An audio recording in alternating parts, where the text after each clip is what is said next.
गांधींनी पण तेच सांगण्याचा प्रयत्न केला होता, की न्यायालयांचं महत्त्व जास्त वाढलं, तर लोकांवर अन्याय होईल. कसं काय? जसं डॉक्टरांवर अवलंबून असलेला समाज हा रोगी असतो, अच्छा. तसं न्यायालयांवर अवलंबून राहणारी लोकसंख्या वाढत गेली, तर याचा अर्थ अन्यायाचं प्रमाण खूप आहे आणि अन्यायग्रस्त लोक खूप आहेत.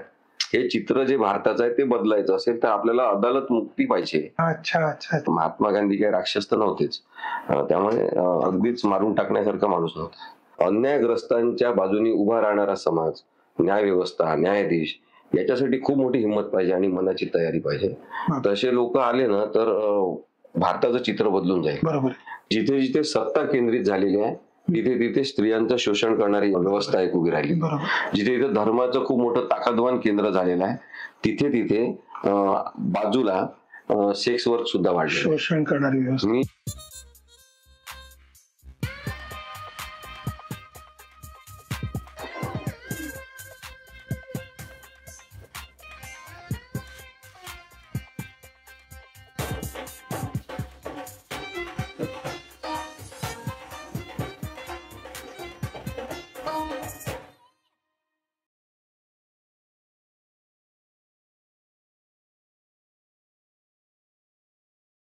असीम सरोदे महाराष्ट्रातील ख्यातकीर्त वकील. अहिंसा, शांती, सत्याग्रह आणि विचारात सुस्पष्टता हा स्थायी भाव ॲडव्होकेट असीम सरोदे यांना जन्मताच लाभला. कायद्याच्या चौकटीत राहून अनेक मानवी संघर्षाच्या गुंतागुंतीच्या प्रकरणात मूलभूत प्रश्नांचा अभ्यास करून यांनी आंतरराष्ट्रीय स्तरावर देखील कोर्टात अभ्यासपूर्ण रीतीने न्याय मिळवून देण्याचा प्रयत्न केला. असामान्य आणि अत्यंत गुंतागुंतीचे विषय कायद्याच्या चौकटीतून सोडवणे यात ॲडव्होकेट असीम सरोदे नेहमीच चर्चेत असतात. सरकार, प्रशासन, अंमलबजावणी व्यवस्थेतील दोषावर ते स्पष्टपणे भाष्य करताना भारतीय घटनेचे महत्त्व निरंतर कायम जपले जावे याबद्दलही ते आग्रही असतात. चला तर मग भेटूयात मानवतावादी दृष्टिकोन बाळगून समाजातील अनिष्ट चालीरीतीवर सुस्पष्ट भाष्य करणाऱ्या ॲडव्होकेट असीम सरोदे यांना. सर, बालपणापासून तुमच्यावर महात्मा गांधींच्या विचारांचा बराच प्रभाव आहे आणि सर्वोदयी विचारसरणी बद्दल तुमचा बराच अभ्यास पण आहे. तर आजच्या पिढीला थोडं याबद्दल मार्गदर्शन करेल का? माझे वडील जे आहेत ते गांधीवादी म्हणून, लोकशाहीवादी म्हणून ओळखले जायचे. माझे आजोबा सुद्धा त्याच प्रभावाखाली काम करत होते, कारण की यवतमाळ, वर्धा शहरापासून जवळ आहे. महात्मा गांधी तिथे राहायचे. त्यामुळे आता जगात प्रभाव करणारा माणूस असेल तर त्या जवळच्या क्षेत्रात तर प्रभाव करणार. त्यामुळे आचार्य विनोबा भावे यांच्यासोबत आमच्या आजोबांचा संपर्क आला. ते आमच्या घरी आले होते आणि तेव्हा भूदान मुवमेंट सुरू होती. भरपूर जमीन आमची असल्यामुळे आमच्या आजोबांनी 100 एकर जमीन भूदानात दिली, की प्रत्येक माणसाला ज्याची इच्छा आहे श्रम करण्याची त्याला जमीन असली पाहिजे. सतत तो मजूर राहील असं नको, अशा भावनेतून मग आणि पंडित नेहरूंनी तेव्हा सांगितलं, पंतप्रधान म्हणून घोषणा केली, की ज्या जिल्ह्यामध्ये 1,00,000 एकर जमीन भूदानात मिळेल तिथे मी स्वतः जाईन. त्यामुळे मग आमचे आजोबा, त्यांचे अनेक मित्र, त्यांनी टीम तयार केली आणि 1,00,000पेक्षा जास्त एकर जमीन भूदानात मिळाली. आणि मग पंडित नेहरू स्वतः तिथे आले आणि त्यांनी ती जमीन लोकांना अर्पण केली. तर तेव्हा विनोबा आमच्या आजोबांना म्हणाले, की नुसती जमीन देऊन चालणार नाही, आपल्या घरातला एक सदस्य सुद्धा सामाजिक कार्यासाठी दिला पाहिजे. मग आमच्या आजोबांनी उभं राहून घोषणा करून टाकली, की माझा मोठा मुलगा हा हे सामाजिक काम करेल समाज परिवर्तनासाठी. मग माझे वडील होते, त्यांना तेव्हा असं होतं ना, की एक 8-10 जण मुलं असायचे आणि आपल्या वडिलांनी म्हटलं ते करायचं. पण मग बाकीच्यांनी एकत्र कुटुंबामध्ये सगळ्यांनी जबाबदारी घ्यायची. तर माझ्या वडिलांनी पण ते स्वीकारलं आणि म्हणजे गांधींचे विचार वाचणं आणि समजून घेणं ही एक वेगळी गोष्ट आहे आणि ते जगणं ही एक वेगळी गोष्ट आहे. मी काही गांधींचे विचार जगत नाही. त्यामुळे म्हणजे मला ते प्रभावित करणारे विचार वाटतात, ते सोल्युशन म्हणून खूप चांगले विचार वाटतात. त्यांनी प्रत्येक गोष्टीत ते सोल्युशन दिलं. विनोबा भावेंनी असे शब्द दिले की त्या शब्दांमधून फक्त लक्षात येते की माणूस किती खोल विचार करतो तेव्हा 2 शब्दामध्ये काहीतरी सांगू शकतो. म्हणजे मी तुम्हाला उदाहरण सांगतो. विनोबांना इंदिरा गांधींनी सांगितलं की तुम्ही प्लॅनिंग कमिशन मध्ये काम करा, कारण तुम्ही भारत फिरलेले आहे. तर त्यांना सांगितलं तुम्ही या, अशी पुढच्या महिन्यात मीटिंग आहे वगैरे काय. आणि मग जेव्हा त्यांनी इंदिरा गांधी विसरून गेल्या, त्यांनी जेव्हा फोन केला, म्हणजे ते मीटिंग आहे प्लॅनिंग कमिशनची, मग तुम्ही म्हणजे विनोबा आहेत का, कुठे आहेत? त्यांनी पवनार आश्रमात फोन केला. तर पवनार आश्रमातून त्यांना कळवण्यात आलं की तुम्ही म्हटल्यावर ते निघाले त्या मीटिंगसाठी, कारण का ते पायी पायी दिल्लीला गेले. त्यांनी सांगितलं प्लॅनिंग लोकांसाठी करायचं, मला लोकांना भेटत यावं लागेल की नाही. बापरे. आता त्याच्यात त्यांनी सांगितलं की कमिशन मधला क काढून टाका आणि मिशन करा. क्या बात आहे. आता हे नुसतं शब्द बदलणं नाही आहे, तर ती त्या लोकांची धारणा आणि संकल्प भावना आहे, इमोशन बदलणं. तर नंतर विनोबांनी हे पण सांगितलं की अदालत मुक्ती असली पाहिजे. म्हणजे अदालत मुक्ती, अदालत म्हणजे न्यायालय. आणि गांधींनी पण तेच सांगण्याचा प्रयत्न केला होता की न्यायालयांचं महत्व जास्त वाढलं तर लोकांवर अन्याय होईल. कसं काय? कारण की न्यायालय म्हणजे जसं डॉक्टरांवर अवलंबून असलेला समाज हा रोगी असतो, तो निरोगी नसतो. अच्छा. तसं न्यायालयांवर अवलंबून राहणारी लोकसंख्या वाढत गेली तर याचा अर्थ अन्यायाचं प्रमाण खूप आहे आणि अन्यायग्रस्त लोक खूप आहेत. हे चित्र जे भारताचं आहे ते बदलायचं असेल तर आपल्याला अदालत मुक्ती पाहिजे. अच्छा अच्छा अच्छा अच्छा. तर हे जे विचार आहे ना, हे खरं अंमलबजावणी योग्य आहे. त्यामुळे काही जण गांधींचा द्वेष करतात. तो एकमेव माणूस असा आहे की त्याचा द्वेष करणारे सुद्धा मोठे होतात आणि प्रेम करणारे मोठे होतात. अगदी खरं. अशी जादू कोणामध्ये नसते. त्यामुळे मला असं वाटतं की महात्मा गांधी काही राक्षस तर नव्हतेच, त्यामुळे अगदीच मारून टाकण्यासारखा माणूस नव्हता.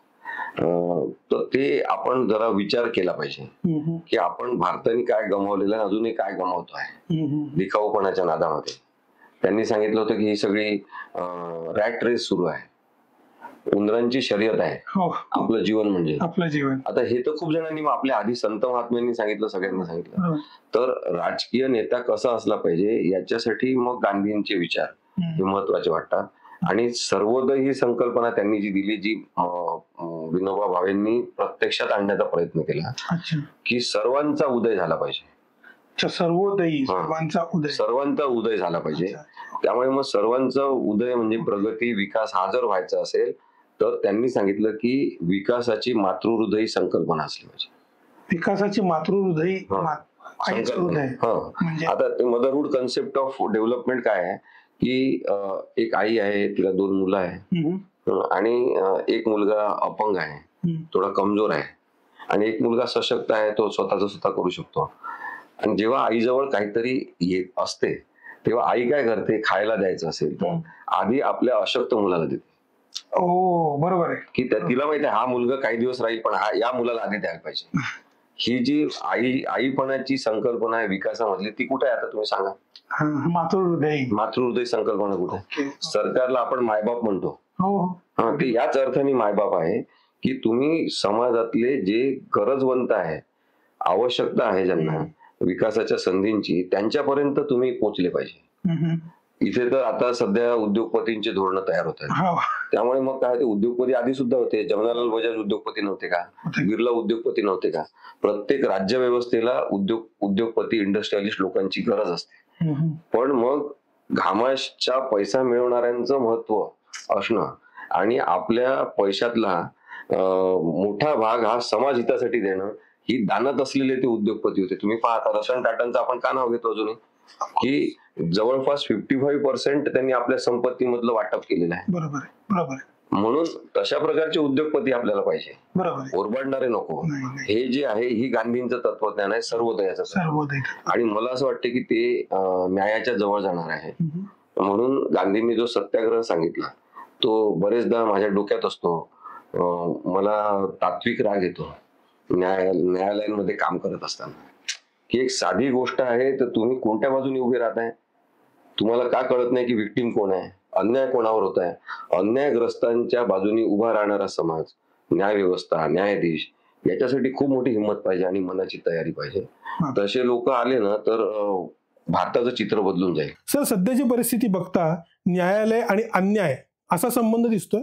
न्यायाची जशी किंमत असते तो खर्च करतो माणूस, वकिलांना फी देतो, आपला वेळ खर्च करतो आयुष्यातला, मग त्याला न्याय मिळतो. पण जेव्हा ज्यांना न्याय मिळाला पाहिजे त्यांच्यावर अन्याय होतो, म्हणजे आपण असं एसी रूम मध्ये बसून जंगलाबद्दलचा कायदा तयार करतो आणि वन हक्क कायदा तयार करून आपण जंगलातल्या लोकांना म्हणतो की तुम्ही बाहेर निघा. ते लोक म्हणतात हेच आमचं घर हे आहे, घर आहे, बरोबर. आमच्या झाडांवर खाना खुणा आहे, आम्ही असंच राहणार. आमचे पूर्वज इथे पण आपण त्यांना नाही, तुमचं हे जीवन चांगलं नाही, तुम्ही आता बाहेर या, घर करा, जंगल सोडा. आज त्यांना आपण जंगलातून काढतो, त्यांचे जंगलावरचे हक्क काढून टाकतो. मग ते म्हणतात की बा इथल्या पाण्यावर आमचा हक्क आहे, बरोबर आहे. तुम्ही ते पाणी घेऊन जाता मुंबईमध्ये ओढून, जिथं पाणी नाही, तिथे खारं पाणी आहे, तिथे तुम्ही जमा केलं सगळं पाणी, आम्हाला पाणी नाही. मग तुम्ही जमीन आमची घेऊन टाकता, तुम्ही जंगल आमचं घेऊन टाकता. या सगळ्या पार्श्वभूमीवर लोकांवर अन्याय होणारे कितीतरी घटक आहेत ना. बरोबर आहे. आणि मग आपण काय करतो की तो मुद्दाम तुम्हाला सांगायचा आहे की न्यायाची किंमत आपण करतो, पण अन्यायाचं व्हॅल्युएशन केव्हा करणार? हो, जेव्हा जेव्हा अन्याय होतो तेव्हा तेव्हा अधोगती होत असते. खूप नुकसान. अन्याय होणारे माणसं व्यथित होतात, असंतोष त्यांच्या मनामध्ये निर्माण होतो, आणि मग ते लोक असा विचार करतात की हा कायदा माझा नाही, ही यंत्रणा माझी नाही, हे लोक माझे नाही, हे सगळे माझ्यावर अन्याय करतात. एकदा आपल्यावर त्यांनी फुली मारली की मग ते नागरिक म्हणून आम्ही वेगळे आहोत, आम्ही दुय्यम आहोत. मग काही जण नक्षलवादी होतात, हिंसेचा मार्ग स्वीकारतात. हे काही जण भिकारी होतात, काही जण वेश्या व्यवसायाला लागतात. आणि म्हणून खलील जिब्राननी एक वाक्य म्हटलेलं आहे. खलील जिब्रान फार मोठे तत्वज्ञ होते. त्यांनी सांगितलं की झाडाचं प्रत्येक पिवळं होऊन पडणारं पान, त्याच्या पडण्याला त्या झाडाची मुकसंमती असते. तसंच समाजामध्ये एक भिकारी तयार होतो, एक वेश्या तयार होते, तेव्हा आपल्या सगळ्यांची मुकसंमती असते. हे न्यायाचं खूप मोठं विस्तारित असं वैचारिक विश्व आहे. न्यायालयात गेल्यावर मला सारखा प्रश्न पडायचा की न्यायालय कोणाचं आहे. कारण की तिथे पाटी लावलेली असायची न्यायालयाच्या रूम मध्ये की केवळ वकिलांनी आणि पोलीस अधिकाऱ्यांनी बसावे. बापरे. त्यानंतर पक्षकार म्हणून जे लोक न्याय मागायला येतात त्यांना कोणीच गिनत नव्हते. की म्हणजे माझं पहिल्यांदा मी असं पाहिलं की जे पैसे देतात ते लोक उभे राहतात आणि जे पैसे घेतात ते वकील लोक खुर्चीवर बसतात, जज खुर्चीवर बसतात. मग तिथे वाहन लावायचं असेल, पार्किंग करायचं तर वकिलांनीच पार्किंग करावी, बाकीच्यांनी कुठे करावी, बाहेर जाऊन करावी. आता हे प्रश्न निर्माण होतात की न्यायालय हे आवार कोणाचं आहे, कोणासाठी आहे. आणि मग प्रश्नाचं उत्तर मिळते की लोकांसाठी न्याय व्यवस्था आहे, लोकांची न्याय व्यवस्था आहे. बरोबर. वकिलांसाठी न्याय व्यवस्था नाही आहे, न्यायाधीशांसाठी सुद्धा नाही आहे. वकील हा व्यवसाय म्हणून पोट भरतात त्याच्यावर, ते कोणासाठी तरी काम करत असतात, कोणाची तरी बाजू मांडत असतात. न्यायाधीशांना त्यांच्या कामाचा पगार मिळत असतो म्हणून तिथं ते असतात. न्यायाची चाकं जो फिरवतो माणूस, तो माणूस महत्वाचा. आणि मग त्या माणसाला न्याय मिळतो का, त्या माणसाच्या अस्तित्वाला महत्व तरी तिथे आहे का, हे प्रश्न आपण विचारात घेतले तर आता ही व्यथित करणारी परिस्थिती आहे की पक्षकार जो येतो त्याला साधं बसायला जागा नाही, पाणी पिण्यासाठी जागा नाही, बाथरूमला जायचं असेल तर स्वच्छतागृह नाही. अशी सगळी अवस्था अनेक वर्ष न्यायालयांमधली आहे. आज तुम्ही एक यशस्वी वकील आहात, याचं गमक कशामध्ये आहे? म्हणजे मी प्रामाणिकपणे सांगतो की मी कायद्याचा खूप जास्त अभ्यास करणारा, कायदे खूप समजून घेणारा असा विद्यार्थी म्हणून कधीच कोणाला माहित नाही. म्हणजे मी अभ्यासू वगैरे फार चांगल्या नोट्स काढलेलं असं काही नाहीये. पण मी लोकांसोबत शिकलो. मला फक्त माझी ताकद आहे किंवा माझा प्लस पॉइंट आहे ती माझी संवेदनशीलता आहे. आणि मग मी पुण्याच्या बुधवार पेठमध्ये वेश्याव्यवसाय स्त्रियांसाठी काम सुरू त्याबद्दल विचार. मग मी जे रस्त्यावर पुण्याच्या भिकारी आहेत त्यांच्यासाठी काम सुरू केलं. बेगर्स ऍक्ट नावाचा कायदा आहे भिकाऱ्यांसाठी, हे पण माहित नाही लोकांना, त्याची अंमलबजावणी पण होत नाही. असं हे बेगर्स ऍक्ट बद्दल थोडं सांगा ना. बेगर्स ऍक्ट बद्दल आहे ना, फार इंटरेस्टिंग आहे की ब्रिटिश आपल्यावर राज्य करत होते तेव्हा क्वीन व्हिक्टोरिया आपल्या भारतात व्हिजिट करणार होते. आणि ब्रिटिशांची कशी पण हुकुमशाही व्यवस्था असली तरी कायदे मात्र फार प्रमाणशीर आणि व्यवस्थित करायचे.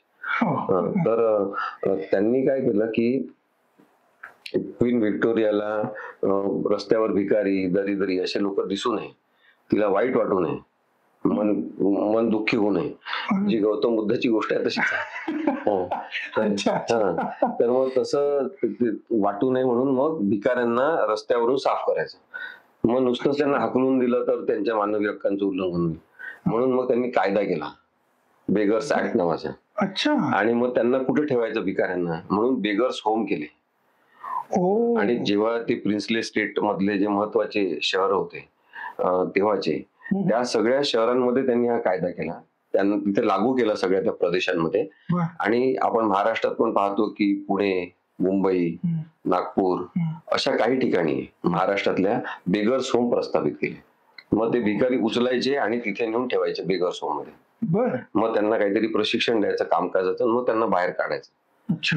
तर ते भिकारी असणं हा त्यांचा गुन्हा नाही, नाही, ऑफकोर्स. त्यांना गुन्हेगार ठरून चालणार नाही. अशा उद्देशाने तो कायदा होता. त्याची अंमलबजावणी अजूनही होत नाही.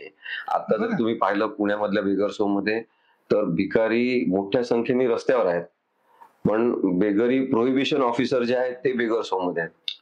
त्यांना पगार मिळतो, भिकारी आपले रस्त्यावर परत असतात. तर कुठेतरी ही न्यायाची जी यंत्रणा आहे ना, ती आपली कुचकामी ठरत आहे. हे याचं उदाहरण म्हणून मी तुम्हाला सांगितलं. बरोबर आहे, बरोबर. समाजातील शोषित वर्गाच्या बाजूने तुम्ही नेहमीच उभे राहता, आणि त्यातलाच एक वर्ग म्हणजे अपंग. त्यांच्या हक्कासाठी लढण्याची प्रेरणा तुम्हाला कुठून मिळाली? मला एकदा कुठेतरी जायचं होतं, नागपूरला होते, आणि ट्रेनला उशीर होता, खूप वेळ लागणार होता, विलंबाने सुटणार होती ट्रेन. तर ती ट्रेन लेट असल्यामुळे मी प्लॅटफॉर्मवर थांबलो होतो. तर मला ते कंगवा, टूथब्रश, पेस्ट, छोट्या तेलाच्या बॉटल, अशा ते कटलरी काय म्हणतो आपण, तसे विकणारे लोक भेटले. ते अंध लोक, आणि त्यांच्या हातात ते असं एक यंत्र असते, ट्रू ट्रू ट्रू वाजत फिरतं, म्हणजे लक्ष केंद्रित करण्यासाठी. अगदी खरं. तर मी त्यांच्याशी बोलत होतो. तर तेव्हा त्यांनी सांगितलं की, मी म्हटलं तुम्ही किती जण आहात अंध, प्लॅटफॉर्मवरच का भीक मागता किंवा हे विकता वस्तू? त्यांनी सांगितलं की आम्हाला प्लॅटफॉर्म हा सरळ असतो, अगदी खड्डे वगैरे त्याच्यावर नसतात, त्यामुळे आम्हाला चालायला बरं पडते, आणि आम्हाला मग इथे वस्तू विकतो आम्ही. पण आम्हाला हे रेल्वेवाले त्रास देतात, कधी पैसे आमच्या खिशातले काढून घेतात, कधी आमचं सामान घेऊन फेकून देतात, कारण की ते म्हणतात तुम्हाला परवाना नाही. मग म्हटलं हा प्रश्न पण फार विचित्र, गुंतागुंतीचा आहे. म्हणून त्यांना म्हटलं किती जण असे आहेत? तर ते म्हणे की साहेब, तुम्ही निगडी ओटा स्कीमच्या तिकडे या, आमचे 100 घर आहेत, त्या 100ही घरांमध्ये अंध लोक आहेत. बापरे, 100च्या वर. म्हणजे प्लॅटफॉर्म नंबर 1 ला लागून एक प्लॅटफॉर्म नंबर 7 केला होता तेव्हा, एक्सटेन्शन म्हणून. तर तिथे मी त्यांची मीटिंग घेतली आल्यावर, आणि सगळे अंध लोक जमले. मग ते मॅनेजर आले, रेल्वेचे हे सगळे, आणि ते म्हणाले इथे तुम्ही मीटिंग घेऊ शकत नाही. म्हटलं आम्हाला तुम्ही अरेस्ट करा, मग गुन्हा नोंदवा, त्या लोकांचा काय दोष आहे? बरोबर. आम्ही मीटिंग इथे घेणार. तिथे मीटिंग घेतली, त्या लोकांना त्यांची आम्ही यादी तयार केली. मग लॉ कॉलेजचे मुलं माझ्यासोबत काम करायचे, तर आम्ही सगळी लिस्ट तयार केली की किती अंध लोक आहेत, त्यातले शिकलेले किती आहेत, बिना शिकलेले किती आहेत, ग्रॅज्युएशन झालेले, पोस्ट ग्रॅज्युएशन झालेले अनेक जण भेटले. मग ती यादी घेऊन मी अपंग आयुक्तालयात गेलो. अच्छा. जे न्याय फक्त कोर्टातच मागता येतो असं नाही, हे वेगवेगळे आयुक्तालय आहेत, वेगवेगळे आपण त्याला म्हणतो ट्रिब्युनल्स आहेत, नंतर ह्युमन राईट्स कमिशन सारखे जवळपास 28 कमिशन्स आहेत. या सगळ्या ठिकाणी न्याय मागता येतो.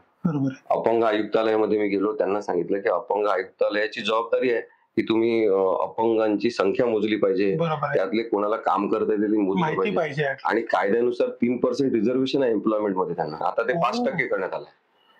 मग मी यादी त्यांना ती दिली, आणि त्यांना म्हटलं याच्यामधले एवढे जण ग्रॅज्युएट आहे, पोस्ट ग्रॅज्युएट आहे, शिकलेले आहेत, तुम्ही या लोकांना नोकरी द्या. बरोबर आहे, अगदीच. आता ही माझं म्हणणं असते की न्यायाची मागणी अशी सतत करत राहावं लागते भारतामध्ये.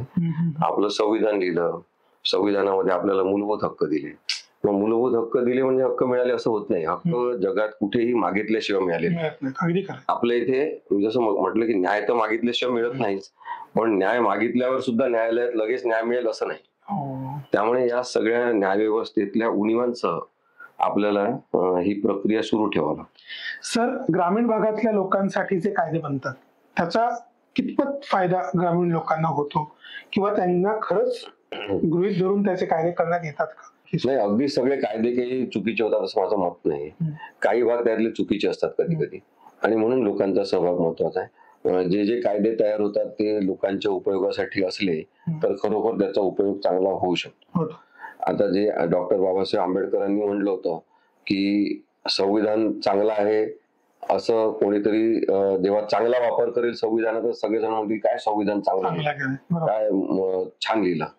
पण तोच एखादा वाईट माणूस जेव्हा येईल आणि तो त्याच संविधानाचा गैरवापर किंवा कोणीतरी कदाचित मला म्हणेल की हे संविधान काय लिहिलं तुम्ही, तर तो वापर करणाऱ्याच्या हातातला विषय आहे. प्रवृत्तीचा संबंध आहे, की तुम्ही कायदा कशा प्रवृत्तीने वापरता याचा संबंध आहे. म्हणून मग मी म्हटलं की समाज हितासाठीच कायदा असतो, हे तत्वच आहे. कोणाच्या तरी विशिष्ट माणसाच्या फायद्यासाठी कायदे करायला लागले तर मग लोक त्या कायद्याला नाकारतात. जसं आपल्या इथे आपण पाहिलं की तुम्ही ग्रामीण भागातला प्रश्न विचारला की कृषी संदर्भात कायदे केले, शेतकऱ्यांनीच आंदोलन केलं. रद्द करा सतत सांगितलं तरी रद्द केले नाही. शेवटी 700 शेतकऱ्यांचे मृत्यू झाले त्या सगळ्या याच्यात, आणि नंतर सरकारने कायदे रद्द केले. असं अनेक कायद्यांबद्दल होते. त्याच्यामुळे कायदे अभिनिवेशतातून नाही तयार झाले पाहिजे, काहीतरी त्याला काय म्हणतो आपण राजकीय हेतूने नाही झाले पाहिजे. नंतर कायदा हे बदला घेण्याचं माध्यम सुद्धा नसलं पाहिजे, की आता आम्ही कायदे करणारे, आता आम्ही तुम्हाला दाखवतो, आम्ही बदलाच घेतो तुमचा. असं नाही. कायदा बदला घेण्यासाठी नाही आहे, बदल घडवून आणण्यासाठी आहे. तुम्हाला असं काय काय जाणवतं की न्याय व्यवस्थेतल्या उणीवा कशा दूर करता येतील आपल्याला? बरेचदा न्याय व्यवस्थेमध्ये गुणवत्तेला आता प्राधान्य देण्यात येत नाहीये, हे दुर्दैवाने आपल्याला मान्य करायला पाहिजे. आता काही वेळेस आपण काय होते की न्यायालयांवर टीका केली, न्याय व्यवस्थेवर, तर काही जणांना फार राग येतो की न्याय व्यवस्थेवर टीका करता का, न्यायालयांवर टीका करता का. पण टीकात्मक परीक्षण म्हणजे टीकाच होत नाही. टीकात्मक परीक्षण हे महत्वाचं आहे, कारण की आपल्या उणीवा आपल्याला दिसतात. तर करेक्टेबल असलेल्या गोष्टी ज्या आहेत त्या क्युअर करणं हे प्रत्येक क्षेत्रातल्या माणसाला माहिती आहे. आता हा तर संविधानाशी विषय संबंधित आहे. मग न्यायव्यवस्था एक स्वतंत्र यंत्रणा म्हणून जर आपल्याला त्याच्यातल्या उणीवा दूर करायच्या, उणीवा आधी ओळखावता लागतील, उणीवांबद्दल बोलावता लागेल. आता माझे आई वडील हे समजा माझ्याबद्दलच्या उणीवांबद्दल त्यांना माहिती आहे, कारण की लहानपणीपासून ते मला बघतात, पालन पोषण त्यांनी केलं, त्यांना माहित आहे माझ्यामध्ये काय आहे चांगल्या गोष्टी, काय वाईट गोष्टी. तसंच माझ्या वडिलांबद्दल पण मला माहिती आहे, माझ्या आईबद्दल पण माहिती आहे. मग मी जेव्हा माझ्या आईबद्दल सांगेन तर माझं माझ्या आईवर प्रेम नाही असं होईल. उलट प्रेम असते त्याच व्यक्तीला आपण सांगतो की हे चुकलेलं आहे, असं करायला पाहिजे, हे बरोबर आहे. तसंच न्याय व्यवस्थेबद्दल पूर्ण आदर ठेवून आपण हे मान्य करायला पाहिजे की न्याय व्यवस्थेमध्ये उणीवा आहेत. कोणती व्यवस्था असेल तर ती रिव्हॉल्विंग असली पाहिजे, काळानुरूप ती बदलली पाहिजे सातत्याने. म्हणजे आता 50 फटक्यांची शिक्षा भर चौकात द्या अशी शिक्षा आपण देऊ शकत नाही ना. आपण आता विकसित नागरिक समाजामध्ये राहतो, त्यामुळे शिक्षेचं स्वरूप बदलत चाललेलं आहे, सुधारणावादी शिक्षा यायला लागल्या. तसंच न्याय व्यवस्थेमध्ये मला असं वाटतं की खूप मोठे बदल आवश्यक आहेत. ज्यांनी ग्राउंड लेवलवर काम केलेलं आहे अशा लोकांची निवड न्यायालयांमध्ये झाली पाहिजे. काय होतंय की जेव्हापासून शहरातच जन्म झालेले आणि शहरातच वाढलेले, शहरातच शिकलेले, आणि मग ते शहर म्हणजे जग आहे असं वाटणारे लोक न्यायाधीश व्हायला लागलेले आहेत, तेव्हापासून गरिबांना न्याय मिळणं कमी झालंय. ग्रामीण लोकांचे न्याय विषयक जे काही प्रॉब्लेम्स असतात त्यासाठी शहरातले वकील पुरेसे पडतात का? त्यांना ग्रामीण लोकांचे प्रॉब्लेम्स कळतात का? तर दोन गोष्टी आहेत त्याच्यामध्ये. कायदा वाचून समजून घेणं हे कोणत्याही हुशार व्यक्तीला शक्य आहे, त्यासाठी वकीलच असला पाहिजे असं नाही. वकिलांना एकच कळत असते की कायदा कोणत्या पुस्तकात शोधायचा. सामान्य माणसाला ते पण माहित नसते कोणत्या कायदा. त्यामुळे कायदा वाचून समजू शकतात असे अनेक हुशार वकील आहेत. पण मग कायद्याचा अर्थ कसा काढायचा हा प्रश्न वेगळा आहे. इंटरप्रिटेशन सगळ्यात महत्वाचं आहे. मग आता काही बाबतीमध्ये काय झालं की इंटरप्रिटेशन विशिष्ट प्रकारे झालंच पाहिजे अशी आवश्यकता कोर्टाला वाटली, तेव्हा इंटरप्रिटेशन ऑफ स्टॅच्यूट आले की त्या कायद्याचा अर्थ या लेवल पर्यंत हा असाच काढला पाहिजे. त्यामुळे मग आपण तसे कायदे सुद्धा केले. कायद्याचा हा अर्थ या पातळीपर्यंत असा समजून घ्यायचा की एखाद्या स्त्रीवर अत्याचार होतो, कौटुंबिक हिंसाचार होतो, ती सांगते कौटुंबिक हिंसाचार झालेला आहे, तर त्या लेवल पर्यंत हेच मान्य करायचं की हिंसाचार होऊ शकतो, कारण की पुरुष प्रधान व्यवस्थेमध्ये स्त्रीवर अत्याचार होऊ शकतो, शी इज वल्नरेबल, हे मान्य करून आपल्याला ते कायदे करावे लागतात. आणि म्हणून मग काही कायदे आपण म्हणतो लहान मुलं, बालक केंद्रित, चाइल्ड सेंट्रिक असतात की लहान मुलांना न्याय देण्यासाठी. त्या लहान मुलांची चूकच असू शकत नाही. म्हणजे तुम्ही 14 वर्षाच्या आतील मुलीचा कोणताही शारीरिक वापर केला असेल आणि म्हटलं असेल नाही मुलीनीच मला म्हटलं की तिची संमती आहे, तर ती संमती ग्राह्यच धरता येत नाही. हे इंटरप्रिटेशन या लेवल पर्यंत मान्य करून मग पुढचा विचार करायचा. आता हे एक झालं की इंटरप्रिटेशन कोर्टाने जे तत्व म्हणूनच सांगितलं आहे. पण अदरवाईज कोण बरोबर कोण चूक, कोण योग्य कोण अयोग्य याचा विचार केल्याशिवाय न्यायाच्या शेवटच्या पायरीपर्यंत पोहोचता येत नाही. बरोबर. आणि म्हणून मग इंटरप्रिटेशन हा महत्वाचा मुद्दा आहे की तुम्ही कसा अर्थ काढता कोणत्या गोष्टीचा. ओके. सत्याच्या अनेक बाजू असतात, त्याचे कंगोरे अनेक असतात. आपण असं कधीच म्हणू शकत नाही कोणीच की मला सापडलेलं हे अंतिम सत्य आहे. आणखीन सांगते. त्याच्या बाजू वेगवेगळ्या असू शकतात. हे वकिलीमध्ये खूप जास्त बघायला मिळते. म्हणजे माझा जो ऍटिट्यूड वकिली सुरू करतानाचा होता तो आता नसणार आहे, कारण की मी 25 वर्षापासून वकिली करताना हे पाहतोय की अरे वेगळं सत्य बाहेर येऊ शकतं. बरोबर. आणि तर एखादा तुमचा अनुभव किंवा एखादी अशी केस सांगा ना त्या संदर्भातली, त्याची सुरुवात वेगळी झाली होती आणि नंतर वेगळंच सत्य त्यातनं बाहेर आला. आणि म्हणजे आता तुम्हाला सांगतो की एक माणूस होता अरुणुगम कौंडर नावाचा. तर मुंबई अशी मायावी नगरी आहे. प्रत्येकाला वाटते तिथे जायचं, श्रीमंत व्हायचं, पैसे कमवायचे. आधी आपण सिनेमे पाहायचो की लहानपणी एखादा छोटासा मुलगा एखादी वस्तू चोरून पळतो बरोबर. आणि त्याच्या मागे लोक धावत असतात. मग ते असा कॅमेरा झूम होतो पायाकडे, पाय मोठे मोठे होत जातात आणि नंतर एकदम तो मोठा दाखवतो होतो. अमिताभ बच्चन. बरोबर. हे आपण पाहतो नेहमी. आणि मग लोकांना वाटतं की मुंबईत गेल्यावर आपण असं होऊ शकतो. मग सगळ्या भारतातले लोक तिथे येतात. तसा हा अरुणुगम तिथे गेला की काहीतरी कमाई करू आणि आपल्या घरी पैसे देऊ. पण काम मिळत नाही, बेरोजगारी खूप आहे. त्याच्यामुळे जे मिळेल ते करायचं. म्हणून त्यांनी रस्ता झाडणं, साफ करणं, कचरा साफ करणं असं सुरू केलं. झोपायला जागा नाही, मग कचरा पेटीमध्ये पेपर टाकायचा, त्याच्यावर झोपायचं, असं त्यांनी सुरू केलं. आणि तो हे करत असताना एकदा अचानक पोलीस आले, त्याला उचललं, पोलीस स्टेशनला नेलं, प्रचंड मारहाण केली त्याला आणि त्याचे कपडे काढले. त्यांनी पाहिलं की एक कोणीतरी पोत्यामध्ये गुंडाळलेली डेड बॉडी सारखी आहे तिथे, केस बाहेर आलेले होते डोक्याचे. त्याच्यामुळे त्याला लक्षात आलं मुलगी आहे कोणतरी. आणि त्याला पोलीस सतत हे सांगत होते की तू हिच्यावर बलात्कार केलेला आहे आणि मर्डर केला आहे. त्यांनी ते केलं नाही असं तो म्हणत होता. त्याला त्यांची भाषा कळत नव्हती, याला त्यांची कळत नव्हती. तो तामिळनाडू मधला होता. मग इंटरव्ह्यूटर आणून त्याला सांगितलं. त्याला धक्का बसला की असं नाही केलंय मी. पण मग त्याचे कपडे काढण्यात आले, त्याचं वीर्य काढण्यात आलं, त्या मुलीच्या कपड्यावर टाकण्यात आलं, पुरावे तयार करण्यात आले आणि त्याला केस चालली त्याच्यावर. त्याला जन्मठेप झाली. माय गॉड. आणि लोखंडवाला कॉम्प्लेक्स मध्ये झालेली घटना होती. पोलिसांनी योग्य गुन्हेगाराचा शोध घेण्याऐवजी गुन्हेगार एक पाहिजे, कारण की एक डेड बॉडी आहे. म्हणजे आपण पिक्चर मध्ये बघतो तशी स्टोरी. हा मी जेलमध्ये जेव्हा काम करतो तेव्हा मला जेलमध्ये भेटला. ते शिष्टमंडळ आरोपींचं घेऊन आला तो. इतर गुन्हेगार त्याच्यासोबत आले. ते म्हणाले साहेब इसका केस करो आप, गरीब आहे. आणि त्यांनी ते सांगितलं की खाया पिया कुछ नाही, गिलास फोडा 12 असे केस आहे. असं म्हटलं. मी म्हटलं पाहू याच्या जो काय कागदपत्र आहे म्हणून त्याचे घेतले. तर त्याच्या जो कागदपत्र पण खूप नव्हते, केस पण त्याला माहित नव्हती, त्याची चार्जशीट पण नव्हती, जजमेंट पण काहीच नव्हतं, 2-3 पेपर मधल्या बातम्या वगैरे.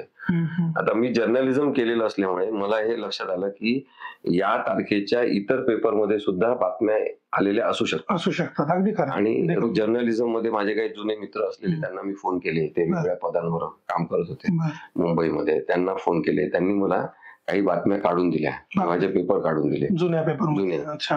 आणि मग त्या पेपर मधून मला कळलं की इन्व्हेस्टिगेशन करणाऱ्या ऑफिसरनी सुसाईड केलं. त्याच्यात सुसाईड नोट ठेवली होती की आम्ही या माणसाला माझ्या वरिष्ठ अधिकाऱ्यांच्या दबावामुळे याच्यात अडकवलेला आहे. बापरे. आणि मग मला लक्षात आलं ही ती त्याची चिठ्ठी कुठे आहे, त्याच्या खिशातली सुसाईड नोट आहे. आणि मग त्याचा शोध घेण्यासाठी आम्ही प्रयत्न सुरू केले. मग मी कोर्टामध्ये पत्र लिहिलं, PIL केली आणि तेव्हा कोर्टाने ते मॅटर पुन्हा सुरू केलं आणि एक 1 जज कमिटी बसवली, जस्टिस ढोलके यांची. आणि तेव्हा त्या माणसाची सुटका झाली. पण तोपर्यंत म्हणजे मला तो भेटला तेव्हा त्याला जेलमध्ये 11 वर्ष झाले होते. अरे देवा. आणि मग 11 वर्ष 6 महिने झाल्यावर तो सुटला, बाहेर आला, माझ्या घरी आला, जेवला आणि तो तामिळनाडूला गेला. असे कितीतरी त्याला आपण म्हणतो काय की हिंदी शब्द आहे ना बेगुन्हा, असे त्यांनी काहीच केलं नाही असे लोक पण जेलमध्ये असतात. आपल्या सगळ्यांना तेच, मलाही तेच वाटत होतं की जेलमध्ये गुन्हेगार असतात फक्त. पण मग नंतर लक्षात आलं की जेलमध्ये गुन्हेगार केवळ नसतात तर गरीब असतात. मग गरीबांच्या कॅटेगरीमध्ये बरेचदा दलित असतात, मुस्लिम असतात. हे वास्तव आहे आणि हे वास्तव समजून नाही घेतलं ना आपण तर गुन्हा कोणावर थोपवला जातो. म्हणजे संजय दत्त सुद्धा आतमध्ये होता ना, पण त्याला जेव्हा पाहिजे तेव्हा बाहेर येता यायचं. बायको आजारी आहे म्हणून तो यायचा आणि मग बायको सोबतच त्याचे पार्टी मधली फोटो यायचे. मी संजय दत्तला पण जेलमध्ये भेटलो, एरवडा जेलमध्ये. अच्छा. पण माझं म्हणणं काय आहे की आपण हे समजून घेतलं पाहिजे की सुधारणा आणि पुनर्वसन असं वाक्य आहे, असं ब्रीद वाक्य आहे जेलचं, हो, कारागृह विभागाचं. बरोबर आहे. आणि महात्मा गांधी म्हणायचे की हे कारागृह न राहता सुधारणा गृह झालं पाहिजे. आता एक विचार म्हणून आपण पाहिलं केवढी मोठी दरी आपल्या ह्याच्यात आहे. खूप. आपल्या सगळ्यांना असं वाटतं की माणूस पकडा, त्याला जेलमध्ये टाका, त्याला शिक्षा देऊन टाका, फाशी द्या आणि तो किडा संपला आपल्या समाजातला. ही कीड अशी जाणार नाहीये. म्हणून मूलभूत काम जे गुन्हेगारी थांबवण्यासाठी करायचं ते केलं जात नाही. आणि आपण काय करतो त्या व्यक्तीबद्दल बोलतो जो गुन्हेगार असेल आणि मग गुन्हेगाराचा राग करतो. आता महात्मा गांधींनी त्याच्यावर पण सांगितलं की गुन्हेगाराचा राग करू नका, गुन्ह्याचा राग करा. तर हा प्रवृत्तीशी संबंधित जो क्रिमिनॉलॉजी मधला प्रश्न आहे तो करेक्शनल मेथडशी संबंधित आहे. बरोबर. आणि तशी व्यवस्था निर्माण करणं हे अजूनही भारताला खूप मोठा पल्ला गाठावा लागेल असं मला वाटतं. सर, भारतामध्ये वेश्या व्यवसायाबद्दल कायदा काय म्हणतो आणि महिला हक्कांच्या दृष्टीने या व्यवसायाकडे कसं बघितलं जातं? एक वेगळं विश्व आहे, ते आपण शोषणकर्त्यांनी तयार केलं आहे. म्हणजे तुम्ही बघा, आधी बावनखडी म्हणायचे, शनिवार वाड्याच्या खालून बोगदा आहे म्हणायचे, डायरेक्ट तिकडे जातात आणि त्या बायांशी ते सेक्स करायचे, राजे महाराजे कोण असतील ते. तर हे प्रत्येक देशामधलं वास्तव आहे की जिथे जिथे सत्ता केंद्रित झालेली आहे तिथे तिथे स्त्रियांचं शोषण करणारी यंत्रणा आहे किंवा व्यवस्था एक उभी राहिली. जिथे तिथे धर्माचं खूप मोठं ताकदवान केंद्र झालेलं आहे तिथे तिथे बाजूला सेक्स वर्क सुद्धा वाढले, शोषण करणारी व्यवस्था. मी शिर्डीची एक केस चालवत होतो. शिर्डीच्या बाहेर वेश्या व्यवसाय आहे आणि तेव्हा तिथे काय झालं होतं की एका बाईच्या घरात एक पुरुष आला, म्हणजे वेश्या व्यवसायिक स्त्री होती ती. तिच्या घरामध्ये तो आला आणि त्यांनी सांगितले मला तुझ्यासोबत सेक्स करायचं. मग किती पैसे? तिने सांगितलं एवढे एवढे पैसे.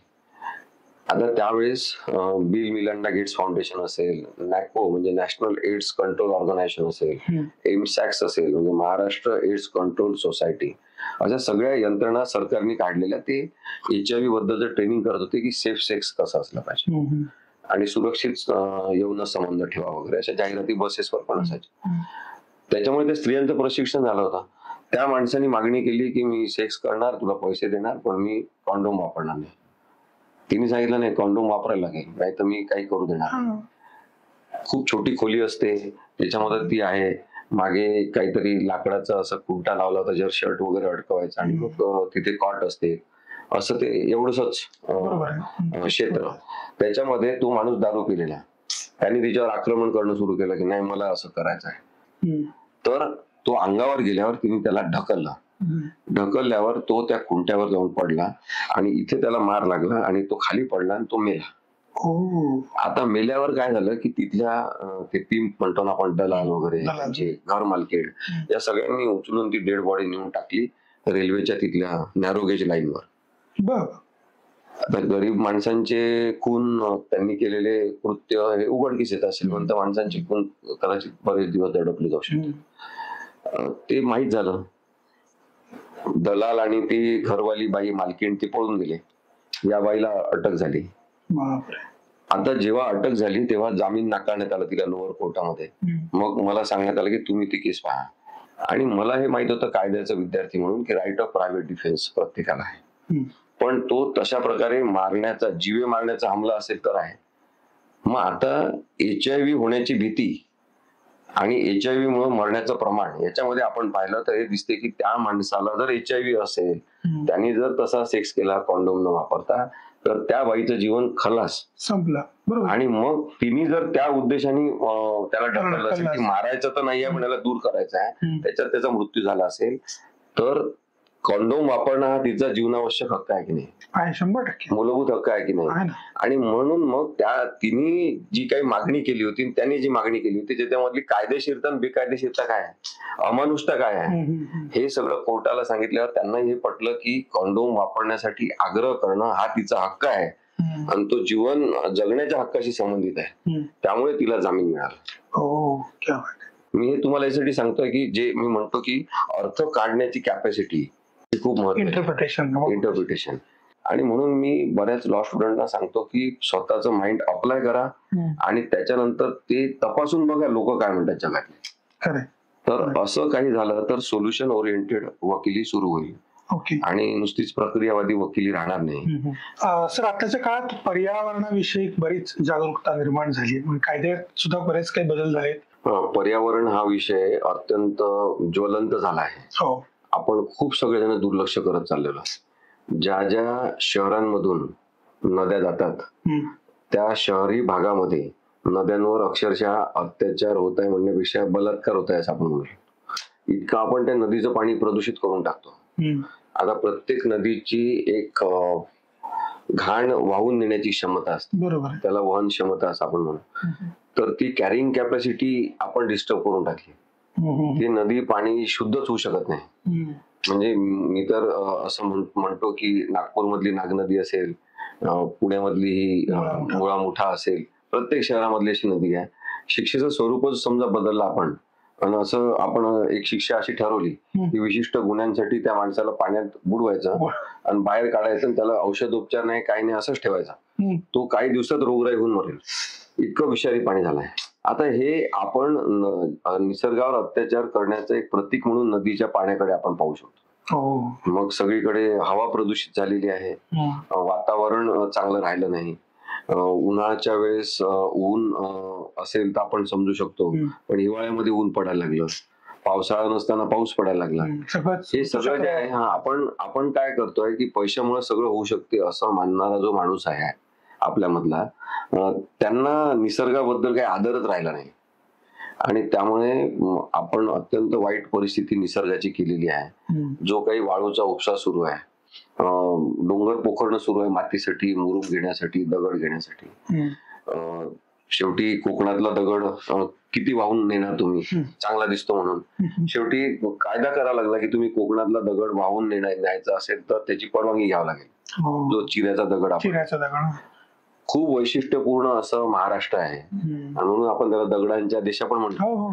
तर या सगळ्या गोष्टी ज्या आहेत त्या आपण जर आपली जतन केलं नाही, म्हणजे आता मी तुम्हाला सांगतो भारतावर प्रेम करणं म्हणजे काय, झेंड्यावर प्रेम करणं आहे, राष्ट्रगीतावर प्रेम करणं आहे, की त्या नकाशावर प्रेम करणं आहे. नकाशा हा आपण भौगोलिक सीमारेषा म्हणून तयार केलेला आहे. बरोबर. त्याला आपण काय म्हणतो, पॉलिटिकल मॅप ऑफ इंडिया असंच म्हणतो. राजकीय दृष्टिकोनातून आपण आखणी करून घेतली की हा आमचा देश. पण मग त्या देशामध्ये राहणारे माणसं, त्या देशामध्ये असलेल्या नद्या, त्या देशामध्ये असलेले पशु पक्षी, जनावर, प्राणी, हे सगळे मिळून हा देश आहे. बरोबर. आपण काय समजतो की आपलाच देश आहे. त्यामुळे थोडीशी गल्लत होत आहे असं मला वाटते. पर्यावरण बोलू शकत नाही, आपल्या वेदना आणि दुःख सांगू शकत नाही, याचा माणसाने किती गैरवापर करायचा त्याच्याबद्दल आता विचार केला पाहिजे.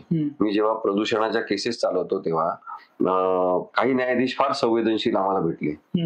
मी तुम्हाला एका न्यायाधीशाची गोष्ट सांगतो. त्यांनी खूप आमचे कडाक्याचे भांडण सुरू होते. मी निसर्गाची, पर्यावरणाची बाजू माणसांच्या माध्यमातून मांडत होतो आणि काही वकील दुसरी बाजू मांडत होते की नाही आम्ही नुकसान केलं नाही, आमच्या मंडळाने केलं नाही, आमच्या यंत्रणेने केलं नाही, सरकारने केलं नाही, असं ते सांगत होते. त्यांची बाजू मांडण्याचा त्यांना हक्क आहे. पण हे सगळं भांडण पाहून ते न्यायाधीश त्यांनी थांबवलं. त्यांनी सांगितलं की हा प्रश्न तुम्ही 2 वकील मांडत असलेला तेवढा मर्यादित नाहीये. इथे एक अदृश्य घटक न्यायालयात उपस्थित आहे आणि त्याचं नाव निसर्ग, पर्यावरण आहे. तो बोलू शकत नाही, आम्हाला त्यांचं सुद्धा म्हणणं समजून घ्यायचं आहे.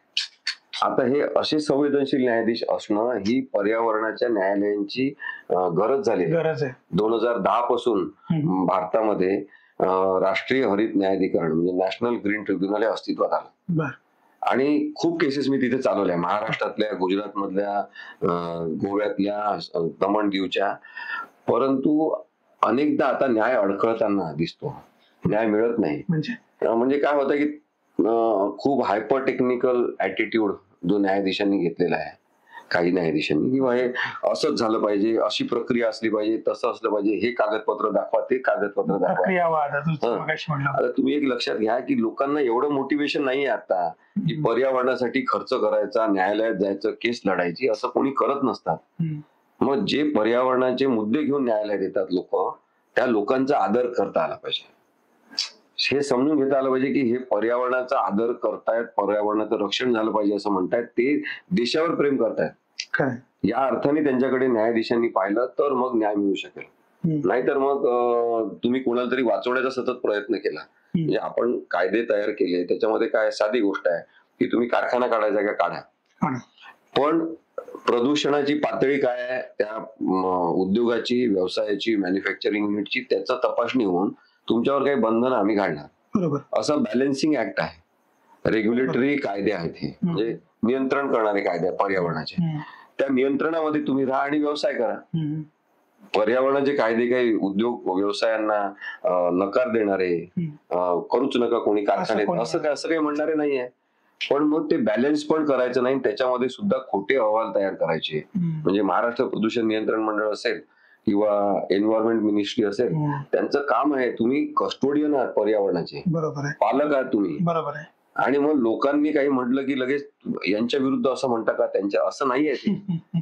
तर मला असं वाटतं की वकिलांनी, न्यायाधीशांनी, तिथे काम करणाऱ्या तज्ञांनी, सगळ्यांनी हे समजून घ्यायला पाहिजे की पर्यावरण आपल्याला कोणालाच माफ करणार नाही, ते बोलणार नाही. तुम्ही निर्णय द्या, तुम्ही स्वतःची हुशारी वापरून निर्णय द्या. आणि तुम्ही ती हुशारी करत असाल, खरोखर चालाकी करत असाल कोणाला तरी वाचवण्याची, तर आज तुम्हाला आनंद मिळेल की आम्ही असा निर्णय दिला, जा काय करायचं करा. हा उद्धटपणा आहे ना, तो न्यायालय करू शकेल, वकील करू शकतील, पण पर्यावरण हा उद्धटपणा ऐकून घेणार नाही. बरोबर. सर, अशी एखादी केस सांगा ना प्लीज, की जी लढल्यानंतर तुम्हाला मनातून समाधान वाटलं की हे पर्यावरणाची केस मी लढलो आणि खरंच मस्त छान झालं, अशी एखादी केस सांगा ना तुमची. रेल्वेने प्रवास करताना साधारणतः असं दिसायचं की ते जे संडास असतात रेल्वेमध्ये, ते एक ओपन डिफेक्शन सेंटर आहे. म्हणजे सगळ्यात भारतातली सगळ्यात मोठी घाण पसरवणारी यंत्रणा आहे. जे खालून ओपन आहेत, रूळ दिसतात, धडधड धडधड जाताना काहीतरी दिसते तिथे माणूस, आणि ते सगळं एवढ्या अत्यंत वेगाने रेल्वे सुरू असताना ते सगळं फेकल्या जाते. ती घाण कोणाच्या शेतात जात असेल, खाली नदी असेल त्याच्यात पडत असेल, काय होत असेल ते वातावरणात मिसळत असेल. पण मग हे अशा प्रकारचे संडास असणं ही खरंच आता आपण सुधारणा करायची गोष्ट नाहीये का? आणि म्हणून आम्ही केस केली होती. तर त्या केसमध्ये सगळीकडे बायो टॉयलेट लावण्याची ऑर्डर झाली. अच्छा, अरे वा. पूर्ण रेल्वेमध्ये. आता तुम्ही बघू शकता सगळ्या रेल्वेमध्ये बायो टॉयलेट आहेत. त्यांना तसे बोगीज तयार करायला लावल्या, त्याच्यात मॅन्युफॅक्चरिंग करायला लावलं, संडास बदलायला लावले. पण अजूनही आपण पाहतो की ते अस्वच्छ आहेत. कारण की विमानामध्ये जे टेक्निक वापरतात की एक वेगळ्या प्रकारचे बॅक्टेरिया घाण खाणारे जे असतात, त्यांचं पाणी त्याच्यात टाकलं असते, ते वेळोवेळी बदललं जाते. त्यामुळे घाण केल्या केल्या ते बॅक्टेरिया ते खाऊन टाकतात, कोणाचा वास येत नाही, दुर्गंध येत नाही. आणि ते लिक्विड जे आहे ते सतत बदललं पाहिजे, स्वच्छता ठेवली पाहिजे. ती अजूनही ठेवली जात नाही. खरं आणखी एखादी केस करायला पाहिजे. म्हणजे मला असं वाटतं की आनंदाची गोष्ट आहे की बायो टॉयलेट आले, पण मग आता तिथे परत तो कोंदटपणा एक जाणवायला लागलेला आहे अस्वच्छतेचा. तो पर्यावरणाचाच विषय आहे. दुसरं आम्ही केस केली होती की हे जे टायर जाळतात, कोणी आंदोलन करतात, काहीतरी राजकीय मागण्या करतात, आणि शेतकऱ्यांचे आंदोलन झाले, राजकीय पक्षांचे झाले, ते मोठे मोठे टायर आणतात आणि जाळतात. त्याच्यातून एकदम लाल पिवळा असा ज्वाळा निघतात आणि अत्यंत काळा धूर. बरोबर आहे. आता एक भयानकता जोडली जाते आंदोलनाला, त्यामुळे ते टायर जाळणं हे फार इफेक्टिव्ह समजलं जायचं. मग तुमच्यासारखे मीडिया मधले लोक असतात, त्यांना पण ते व्हिज्युअल्स चांगले मिळतात. बॉम्बे मध्ये वगैरे बॉम्बे फिल्म मध्ये अनेक सिनेमा. आता आम्ही त्याच्यावरती केस केली की हे टायर जाळून निषेध करणं योग्य आहे का? जो पर्यावरणामध्ये, वातावरणात तुम्ही धूर पसरवता, तो अधिकार आहे का आपल्याला? जे पहिली गोष्ट काय आहे निसर्गाची, की आपण जे तयार करू शकत नाही ते तुम्हाला दूषित करण्याचा हक्क नाही. बरोबर. आणि म्हणून मग आम्ही ती केस केली. तेव्हा आता न्यायालयाने निर्णय दिला की जो कोणी बेकायदेशीररित्या टायर जाळेल त्याला 50 लाखाचा दंड होईल. 50 लाखाचा दंड होईल. त्याच्यावर गुन्हेगारी केसेस दाखल करण्याचे अधिकार पोलिसांना दिलेले आहे. तो दंड 1 कोटीपर्यंत होऊ शकतो. आता हे टायर किती जाळता या प्रमाणात आहे. परदेशामध्ये टायर परत घेण्याची पॉलिसी आहे की तुम्ही वापरलेली टायर जे असेल ते त्याच दुकानात नेऊन द्या, तुम्हाला त्याचे पैसे मिळतील. वापरलेली पाण्याची बॉटल असेल परत नेऊन द्या, त्याचे पैसे मिळतील. आपल्या इथे काही मिळत नाही. आणि म्हणून ते स्क्रॅप वाले जो धंदा करतात ती गोष्ट वेगळी आहे, पण कोणी टायरचा वापर कसाही करतात, त्याच टायरचं काही मोजमापच नाही. हो, अच्छा. आणि जो कार्बन डायऑक्साईड, कार्बन मोनॉक्साईड हे सगळे तयार होतात विषारी, त्याच्याबद्दल काही आपण काळजी करत नाही. त्याच्यावर सुद्धा नॅशनल ग्रीन ट्रिब्युनलनी चाप आणला. बर. मग अशा काही केसेस आम्ही केल्या ज्या आता रावण दहन रावण दहन किती फालतू गोष्ट आहे तुम्ही लक्षात घ्या. म्हणजे खरोखर आता काळाशी सुसंगत आहे का? म्हणजे तेव्हा कोणीतरी रावणाला मारलं असेल, ठीक आहे ना, मारलं असेल, तो दुष्कृत्य करणारा माणूस होता, त्याला मारलं काय, आपल्याला त्याचं काही वाईट वाटण्याचं कारण नाही. पण आता आपण मूर्खासारखे ते रावणाचे पुतळे करायचे मोठे मोठे, त्याच्यात आपल्याच पैशांनी फटाके कोंबायचे आणि मग कोणीतरी त्याच्यात प्रतिकात्मक बाण मारणार, मग त्याला आग लागणार, मग ते सगळं पेटणार आणि मग त्याच्यातून फाट फाट फटाके सगळे फुटणार. हा कोणता मूर्ख आनंद आहे?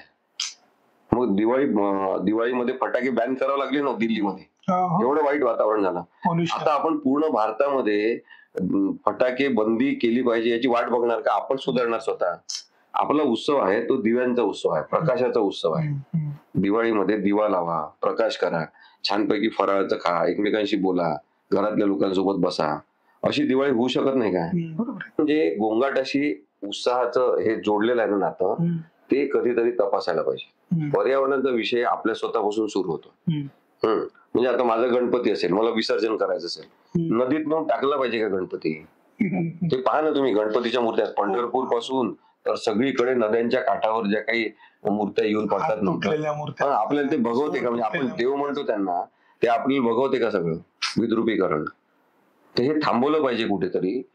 1-1.5 TMC पाणी पुण्यामध्ये सोडावं लागतं केवळ गणपती मूर्ती वाहून गेल्या पाहिजे विसर्जनासाठी सोयीचं म्हणून.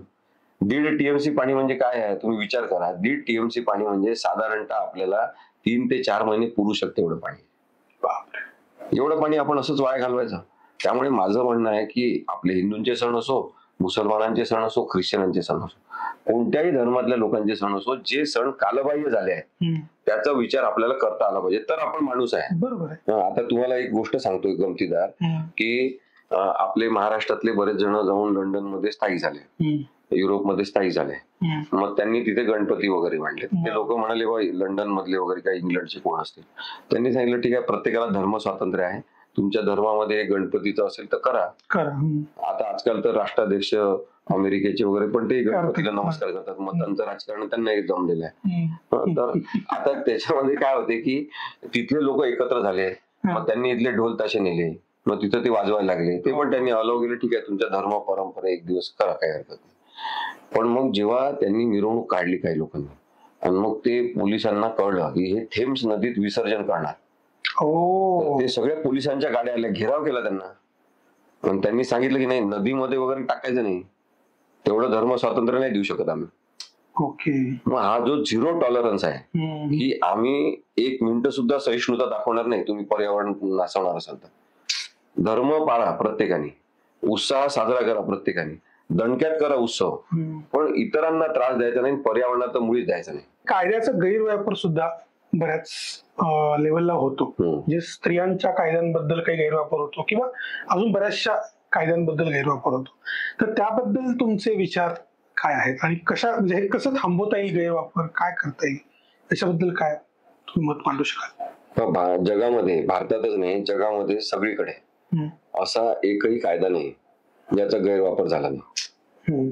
ज्यांना ज्यांना डोकं आहे, बुद्धी आहे, हुशार आहेत, त्या लोकांनी आधी कायद्याचा गैरवापर केला. असं झालेलंच आहे. कायदा करण्याचे उद्देश खूपच चांगले असले नेहमी, तरी त्याचा गैरवापर होतोय, वास्तव आहे. त्यामुळे मी असं म्हणणार नाही की महिलांसाठी केलेल्या कायद्याचा गैरवापर झालाच नाही, त्याचाही गैरवापर झाला असेल. पण महिलांनी कायद्याचा गैरवापर केला असं जे सरसकट विधान करतात ते चुकीचं आहे. त्या गैरवापर करण्यामध्ये सहभागी कोण आहे हे समजून घेतलं पाहिजे. गैरवापर होतो की वापर पुरेशा प्रमाणात होत नाही हे समजून घेतलं पाहिजे. अन्यायाचं स्वरूप काय आहे हे समजून घेतलं पाहिजे. म्हणजे आता स्त्रियांवर अन्याय होण्याच्या कायद्याच्या संदर्भात म्हणजे कौटुंबिक हिंसाचार विरोधी कायदा आहे. कौटुंबिक हिंसाचार सिद्धच करणं कठीण जाते आणि कोर्ट काय म्हणतात, सिद्ध करा, सिद्ध करा, सिद्ध करा. 4 भिंतींमध्ये जेव्हा कोणीतरी नवरा बायको म्हणून राहत असतील, एखाद्या वडिलांची मुलगी म्हणून कुणी राहत असेल, कोणाची तरी बहीण म्हणून कुणी राहत असेल, तर तुम्ही घरात पुरावे जमा करत बसता का? त्या बाईला हे माहित असते का कधीतरी माझ्यावर अन्याय होणार, हे पुरावा म्हणून हे जमा करा, पुरावा म्हणून. हे तर अविश्वासाचं वातावरण होईल. होस्टाईल वातावरणामध्ये कुटुंब राहू शकते का? नाहीच राहू शकत. अगदी खरं. मग त्याच्यामुळे त्या बाईकडे पुरावे नसतात. आणि तरी ती जेव्हा बाहेर येते, आपली संस्कृती काय आहे, घरातल्या गोष्टी उंबरठ्याच्या बाहेर सांगायच्या नाहीत. खरं. हा, आधी काय म्हणायचे की तू त्या घरात सरळ गेली तर आडवी होऊन जायचं. म्हणजे आडवी होऊन यायचं म्हणजे काय, मेल्यावरच बाहेर यायचं. बाहेर पडायचं. बाकी बाहेर काहीच नाही पडलं पाहिजे त्या घराच्या. हे स्त्रियांना सांगितलेलं आहे. नंतर स्त्रियांना काय सांगितलं आहे, सहनशीलता तुमचा दागिना आहे, पुरुषांचा नाही, स्त्रियांचा आहे. मग आता हे सगळं लक्षात घेतल्याशिवाय वास्तव पुरुष प्रधान संस्कृती, त्यात कायद्याचा वापर करणं किती कठीण आहे हे समजून घेतल्याशिवाय सरसकट असं बिंडोक विधान करणं की महिला कायद्याचा गैरवापर करतात, हे फार चुकीचं आणि अन्यायकारक आहे त्या स्त्रियांवर, ज्यांच्यापर्यंत अजून कायदाही पोहोचू शकलेला नाही. कितीतरी स्त्रियांना कायद्याच्या मदतीची गरज आहे. अॅलिमनीचा कायदा जो आहे त्याच्याबद्दल इतकं सध्या गदारोळ उठलेला आहे आणि आत्महत्या केली एका तरुणाने. काय आहे माहित आहे का, की आता समजा आपल्या इथे जोपर्यंत, म्हणजे माझं तर स्पष्ट मत आहे की जोपर्यंत समाजामध्ये सोन्याचं महत्व कमी होत नाही, चांदीचं किंवा अजून कोणते कोणते धातू आले यांचं महत्व कमी होत नाही, सोन्याचं वगैरे, तोपर्यंत स्त्रियांवरचे अन्याय दूर होत नाही. जोपर्यंत हुंडा ही प्रक्रिया थांबत नाही तोपर्यंत काही अन्याय दूर होत नाही. जोपर्यंत वडिलांना फार उपकार केल्यासारखं आपल्याला वाटतं की या मुलांनी माझ्या मुलीशी लग्न केलं, त्याला आता हे असे गाठोडं भरून सगळं द्यायला पाहिजे, तोपर्यंत काही अन्याय दूर होत नाही. मग दुसरा गैरवापराचा जर विचार केला आपण, तर गैरवापर स्त्री करत नाही. आम्ही त्याचा सर्व्हे केला. Tata institute of social work मध्ये सुद्धा तो सर्व्हे झाला. अनेक सामाजिक संस्थांनी त्याचा सर्व्हे केला. त्यांचं तर असं म्हणणं आहे की स्त्रिया साधारणतः कायद्याचा वापर, गुन्हेगारी कायद्यांचा वापर, आपल्या नवऱ्याला गुन्हेगार करा, याला गुन्हेगार करा, याच्यासाठी वापरणं ते टाळतात, खूप वर्ष टाळतात. जेव्हा पाणी त्या याच्याहून जाते लेवलच्या वरून, किंवा त्यांना वाटते आता झालं सडेलोट झालं, सहनशीलता संपली आपली, तेव्हा त्या कायद्याचा वापर करतात. पहिला कायदा ज्याच्यामध्ये स्त्रीला व्यक्ती म्हणून महत्व दिलेलं आहे की ती अन्यायग्रस्त आहे, तिला न्याय द्या. आणि म्हणून मग नवऱ्याची जी कमाई असेल, त्याचं लिव्हिंग स्टँडर्ड असेल, त्याच्यानुसार तिला राहण्याचा हक्क आहे मान्य केलं पाहिजे. तुम्ही एक फॅमिली युनिट झाले, आता तुम्ही असं नाही म्हणू शकत जा वडिलाकडे, जा भावाकडे, असं नाही म्हणू शकत. तिला काढू शकत नाही, म्हणून मग तिला शेल्टरचा अधिकार दिलाय की त्या कायद्यात असं म्हटलंय अन्याय करणाऱ्यांनी बाहेर जायचं, तिने तिथं राहायचं. अच्छा. हा कायदा असा वुमेन सेंट्रिक आहे, स्त्री केंद्रीय आहे. मग आता याच्यामध्ये गैरवापर करणारे एलिमेंट कोण असू शकतात? बरेचदा तुम्ही भांडाभांडी जेव्हा होते, भांडण वाढते, तेव्हा आपल्या घरातल्या मुलीला असं म्हटलं, आपल्या घरातल्या मुलीला अशी वागणूक दिली, याचा राग येतो त्या मुलीच्या वडिलांना, मुलीच्या भावाला, आणि एकदम अचानक मुलीच्या मामांना. आणि ते सगळे काय म्हणतात की आता आमच्या घराण्याची इज्जत ती महत्वाची झाली आहे आणि त्याच्यासाठी आता आपल्याला काहीतरी केलं पाहिजे. ती मुलगी राहत असते मग त्या वडिलांच्या घरी, भावाच्या घरी किंवा मामाच्या घरी. ती विचार काय करते की आता मी जर यांचं पण ऐकलं नाही तर हे पण काढून देतील, मग मी कुठं राहायचं. मग ते सांगतात नाही, आता आम्ही म्हणू तसं करायचं, तू काही बोलायचं नाही, आतापर्यंत तुझं आम्ही ऐकलं, मग चला वकिलाकडे. मग वकील सांगतात की माझ्याकडे 100 उपाय आहे सतावण्याचे नवऱ्याला. असे आहेत तिथे वकील. फॅमिली कोर्टचा काय बिझनेस झालाय बघा तुम्ही. तर मग तिथे गेल्यावर ते तसं सांगितल्यामुळे मग तिला ते निमूटपणे सहाय्य करावं लागतात. मग बऱ्याच केसेसमध्ये असं होते की तिला न विचारता त्या केसमध्ये वकील काहीतरी लिहितात. मग ती एखादी वाचणारी मुलगी असते, ती म्हणते नाही असं तर काही झालं नाही, माझ्या अंगावर काही रॉकेट टाकलं नाही, जाळून टाकण्याचा प्रयत्न. ती म्हणते नाही तसं नाही, गंभीर करायची केस आहे, असं लिहावं लागतं. मग तिला शांत बसावं लागते. त्यामुळे सगळेजण असं करत नाही. अनेक वकील चांगल्या पद्धतीने वकिली करतात, जे आहे ते वास्तव मांडतात, पण वाईट प्रवृत्तीचे जसे सगळ्या व्यवसाय तसे वकिली व्यवसायात सुद्धा आहेत.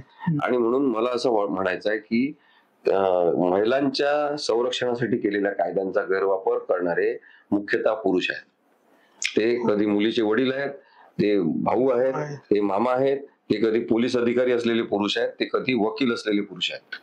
मग या सगळ्यांचं अकाउंटिंग, ऑडिटिंग केल्याशिवाय तुम्ही डायरेक्ट थेट केवळ त्या महिलेवर आरोप करू शकत नाही की तुम्ही तिचा गैरवापर केला. अगदी बरोबर आहे. हे सगळं समजून घेण्याची गरज आहे. त्यामुळे हे जे मग आत्महत्या वगैरे करतात ना हम्म. पुरुष काही जण, ते त्यांना मला हे सांगायचं आहे की एकदम नाराज होऊन टोकाला जाऊन अशी आत्महत्या करणं चुकीचं आहे. हम्म. आपण हे समजून घेतलं पाहिजे की बोलण्यातून प्रश्न सुटू शकतात. हम्म. तिथे एखाद्या माणसाने व्हिडिओ करण्यापेक्षा बोलण्याचा प्रयत्न करायला पाहिजे, चुका मान्य करण्याचा प्रयत्न करायला पाहिजे. हा, चुका दोन्ही अजूनही होत असतात. होत असतात ना, काय त्या बाईनी काही चुका केल्या नाही असं नाही होऊ शकत. हम्म. आता परत भारतीय संस्कृतीमध्ये एक दोष काय आहे की काही तुमचं भांडण होत आहे तुमच्या घरी, हम्म. सगळे जण तुम्हाला सल्ला द्यायला लागतील, म्हणजे त्यांना आपण असं एक अनाहूत अधिकारच देऊन टाकतो. आता माझी समजा तब्येत चांगली नसेल काही कारणामुळे, हम्म. तर आपण आपोआप सगळेजणच ते सल्ला द्यायला लागले, गरम पाणी पी, असं का करत नाही, झोपताना पाय वरती कर, डोकं असं ठेव, उशी ना तशी घे, असं सगळं सांगतात. ते अचानक सगळेजण सल्ला घडवतात. बरोबर आहे. तर मॅरेज काउन्सिलिंग हा अत्यंत स्पेसिफाईड विषय आहे, हम्म. विशेष तज्ञतेचा विषय आहे. हम्म. कोणीही सल्ला देऊन काही पण सल्ला देऊन चालत नाही. हम्म. भावना बाजूला ठेवून विचार करणं ही एक प्रक्रिया काही काळापुरती झाली पाहिजे. हम्म. आणि म्हणून मला असं वाटतं की मॅरेज काउन्सिलर कडे आपण तज्ञ म्हणून, मदत करणारे म्हणून बघण्याची प्रक्रिया वाढवली पाहिजे. पण अजूनही समाजामध्ये मॅरेज काउन्सिलरकडे जावं लागतंय हे कमीपणाचं मानलं जातं, असं माझं एक ऑब्झर्वेशन आहे. कमीपणाचं नाही आहे, पण ते काही काही गोष्टी आपल्याला कळत नाही, आपण त्रयस्थ होऊ शकत नाही आपल्याच प्रकरणात, एक्झॅक्टली. त्यामुळे जायला पाहिजे. त्यांनी पुढच्या सगळ्या गोष्टी टाळू शकतात, टाळल्या जाऊ शकतात. मानसिक आधाराची आपल्यालाही गरज असते, ते मानसिक आधार सुद्धा मिळतात. आपण चुकीचे निर्णय घेत नाही असं होऊ शकते. त्यामुळे त्या ज्या IT प्रोफेशनने आत्महत्या केली त्याला जिथे झालं नसतं, त्याला ते टाळता आलं असतं आणि तिथं जीवन संपलं असं होत नाही ना. आता आजकाल बरेच जण स्वतः एवढे मजबूत आहेत की आमच्याकडे हसत खेळत येऊन डिवोर्स घेतात. काही काही जण भांडाभांडी करून पण डिवोर्स देतच नाही म्हणतात, संस्कृती वगैरेच्या गोष्टी सांगतात ते. त्याच्यामुळे कसं आहे की शेवटी हे मानवी संबंधांचा विषय आहे आणि तो प्रत्येक घटनेनुसार वेगवेगळा असू शकतो. प्रत्येक माणसाच्या प्रवृत्तीनुसार सोडवण्याची प्रक्रिया आणि कालावधी वेगळा असू शकतो. सर, आता आपल्या बोलण्यामध्ये एक हुंड्या संदर्भातला पॉइंट तुम्ही बोललात. हुंडा विरोधी कायद्यामध्ये असं आहे की हुंडा देणं आणि घेणं गुन्हा आहे. दुसरं, हुंडा विरोधी अधिकारीची नेमणूक केली पाहिजे ही आवश्यकता आहे. मग हुंडा विरोधी अधिकारी जे असतात त्यांचं काम काय आहे की ते कोणालाही त्यांना निमंत्रण दिलं नाही तरी ते कोणत्याही लग्नात जाऊ शकतात.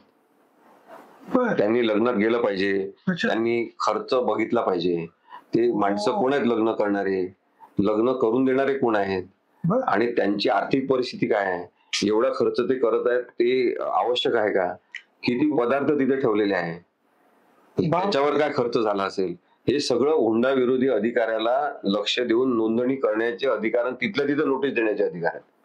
बापरे, माहितीच नाहीये. हे कोणीही करत नाही, मॉनिटरिंगच नाही कोणतंही. त्यामुळे तुम्ही बघा, हेलिकॉप्टर मधून येतात लोक, लग्न करतात, हेलिकॉप्टर मधून आणलं म्हणतात.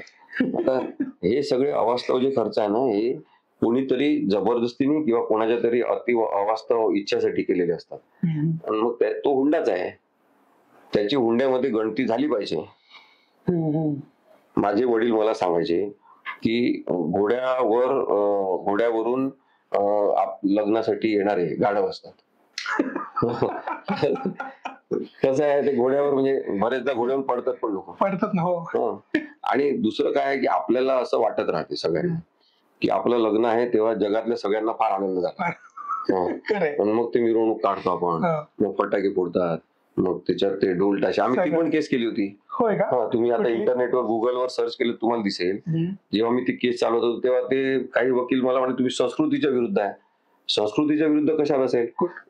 DP रोडवरचे लोक जे पुण्यातले आहेत त्यांचं म्हणणं होतं की इथे एवढे मंगल कार्यालय झाले आहे की आम्हाला त्रास होतो वाजंत्रीचा, सतत बँडबाजा, ते वरात आणि ते एवढं आहे का? मग ते नाही आहे तसं. आपल्या धर्मशास्त्रामध्ये असं काही नाही आहे. 7 फेरे फक्त आहे. हिंदू धर्मामध्ये 7 फेरे आहे. ख्रिश्चन लोकांमध्ये ते काय एकमेकांना आलिंगन देऊन स्वीकारतात आणि ते मुस्लिम लोक कबूल म्हणतात. असे एवढेच पद्धत आहे, यालाच लिगल व्हॅलिडिटी आहे. बाकीचं आपण वाढवलेलं आहे, कारण एवढ्या लवकर लग्न झालं तर आपल्याला मजा कशी येणार? बाकीच्यांना एकमेकांचे कपडे पाहता आले पाहिजे. अरे हे कपडे त्या दिवशी पण घातले होते, असं ते असते. त्यामुळे मला वाटते की लग्नाला आपण संस्कार न ठेवता आपण ते सोपस्कार केले आणि ते सोपस्काराचं स्वरूप जे आहे ते धोकादायक याच्यासाठी आहे की मग त्याच्यात लग्नाचा अर्थ निघून जातो, म्हणून मग ह्या सगळ्या घटना वाढत जातात. म्हणजे आता आपण समजा ते काय म्हणतो आपण समान नागरी कायदा, हो. असं सगळे समान नागरी कायदा पाहिजे, समान नागरी, मग लग्न वगैरे बंद करा ना सगळ्यांचे सोपस्कार. समान नागरी कायद्यामध्ये काय असलं पाहिजे, सगळेजण जायचं, रजिस्टर मॅरेज करायचं आणि नंतर अनेक लोकांना जेवायला बोलवा तुम्ही, लग्न तुम्ही करून टाका तुमचं साध्या पद्धतीने, रस्ते वाढवू नका, मिरवणुका काढू नका, असं करा ना तुम्ही. करणार आहेत का कोणी? नाही, सगळ्यांनी ठरवायचं मॅच्युअर्डली. हिंदू लोकांनी आपण ठरवायचं, मुस्लिमांनी ठरवायचं, ख्रिश्चनांनी, सिखांनी, सगळ्यांनी ठरवायचं. बरोबर आहे. असं करून पहा बरं, ते मान्य होणार नाही त्यांना. नाही. मग राजकीय दृष्टिकोन फक्त म्हणणार समान नागरी कायदा पाहिजे, असं कसं ते 4 लग्न करतात. मग ते 4 लग्न करतात त्याचं दुःख आहे आपल्याला काय है की नाही? मग कोणी 4 लग्न असं आता आजकाल करत नाही. सच्चर कमिटी जी आहे, जस्टिस सच्चर कमिटी, त्यांचा अहवाल आहे की मुसलमान लोक सुद्धा 4 लग्न आता करत नाही, कारण की त्यांना सुद्धा आर्थिक चणचण आहे, गरिबी आहे, जगण्याचे प्रश्न आहे. 4 लग्न असं काही आता वास्तव राहिलं नाही. काही जण करत असतील, ते बंद झालं पाहिजे.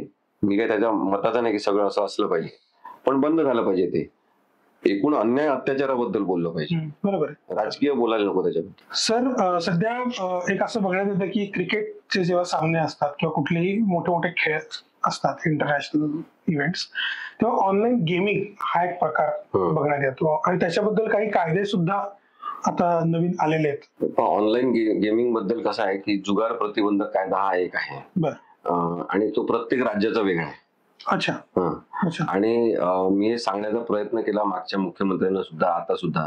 आता कायदा मंत्र्यांना एक पत्र आम्ही पाठवणार आहे की जुगार प्रतिबंधक कायदा हा खूप जुना आहे. जेव्हा ऍक्च्युअली पत्ते बित्ते घेऊन लोक जुगार खेळायचे तेव्हाचा तो कायदा आहे. आता जुगार खेळण्याचं स्वरूपच बदललेलं आहे, तर त्याच्यामुळे तसा कायदा त्याला करस्पॉन्डिंग असला पाहिजे. बरोबर. प्रत्येक राज्याचा वेगळा कायदा असल्यामुळे राज्य सरकारला अधिकार आहे की आपल्या राज्यात त्याचा काय कायदा असेल. पण हा केवळ कायदा करा आणि त्यांनी कायदा करायचा एवढा सोपा विषय नाही आहे. अच्छा. खूप मोठा अर्थ काढण्याचा विषय आहे. त्यामुळे न्यायालयात सुद्धा हा आर्थिक त्याचा इम्पॅक्ट बघायला मिळाला जेव्हा अशा प्रकारच्या केसेस झाल्या. मला लॉकडाऊनच्या काळामध्ये डॉक्टर आनंद नाडकर्णींचा फोन आला.